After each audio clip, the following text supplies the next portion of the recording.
Praise the Lord. இயேசுவின் நாமத்தில் உங்களுக்கு அன்பின் வாழ்த்துக்கள். நல்லா இருக்கீங்களா?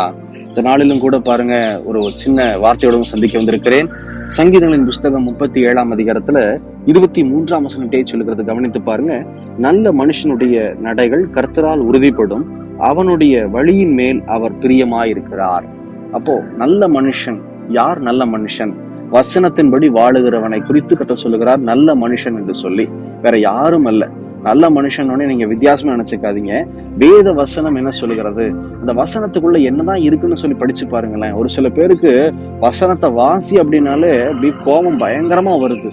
ஏன் இந்த வசனத்தை வாசிக்கணும் அப்படின்னா, நல்ல நல்ல காரியங்களை இயேசு கிறிஸ்து நம்ம கற்றுக் கொடுத்திருக்கிறார். இப்படிதான் பார்க்கணும், இப்படிதான் பேசணும், இதைதான் கேட்கணும், இந்த மாதிரிதான் சிந்திக்கணும், இந்த மாதிரிதான் நடக்கணும்னு சொல்லி இயேசு நமக்கு நிறைய வசனம், ஆலோசனையான வசனங்களை கொடுத்திருக்கிறார்.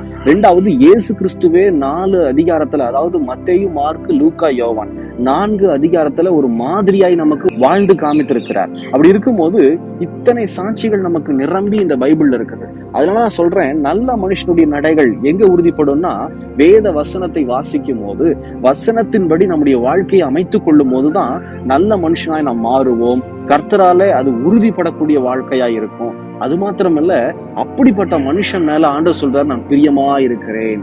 தாவீது பாருங்க, தாவீது தவறு செய்யாம இல்லவே இல்லை. தாவீது தன்னுடைய வாழ்க்கையில தவறு செய்தார், பாவம் செய்தார். ஆனா என்ன நடந்தது? அதுக்கப்புறமா கர்த்தருக்கு அஞ்சி, தேவ வசனத்துக்கு அஞ்சி, வசனத்தின்படி வாழ தன்னை ஒப்பு கொடுத்தார். இறுதி வரையிலும் பாருங்க, தாவீதுடைய இறுதி வாழ்க்கை வரையிலும் கர்த்தரை நம்பியே வாழ்ந்தார், கர்த்தருக்காகவே உறுதுணையா இருந்தார். இது நிமித்தம் என்னாச்சு? இதோ தாவீது மேல அவ்வளவு பெரிய ஆண்டவருக்கு சும்மா சொல்லலைங்க. ஆண்டவர் பாருங்க, தாவீதின் இருதயத்துக்கு ஏற்றவன்னு சொல்றாரு. சும்மா அந்த வார்த்தை வந்துருமா என்ன? இன்னைக்கு உங்களை என்னை பார்த்து ஆண்டவர் இந்த வார்த்தையை சொல்றாரா? யோசனை பண்ணி பாருங்க. ஏன் தாவீது சொல்லணும்னா, தாவீது மேல அவ்வளவு பிரியம். ஏன் அப்படின்னா, தாவீது கர்த்தருடைய வசனத்தின்படி, வார்த்தையின்படி நடந்தான் அப்படின்னு சொல்லி. இன்னைக்கு நீங்களும் நல்ல மனுஷனாய் மாற, வசனத்தின்படி வாழ, வசனத்தை வாசித்து வசனத்தின்படி வாழ ஒப்பு கொடுத்து பாருங்க. கர்த்தர் நம்ம மேல ரொம்ப பிரியமா இருப்பார். விசுவாசிக்கிறீங்களா? செபிக்கலாமா? கண்களை மூடி. எங்களை நேசிக்கிற நல்ல ஆண்டவரே, இந்த காலை வேளைக்காக ஸ்தோத்திரம். இதோ இந்த வேளையிலும் கூட நல்ல மனுஷன் ஆண்டவரே அப்பா, இதோ வசனத்தின்படி வாழுகிறவனை குறித்து நீங்க சொல்லியிருக்கிறீங்கப்பா.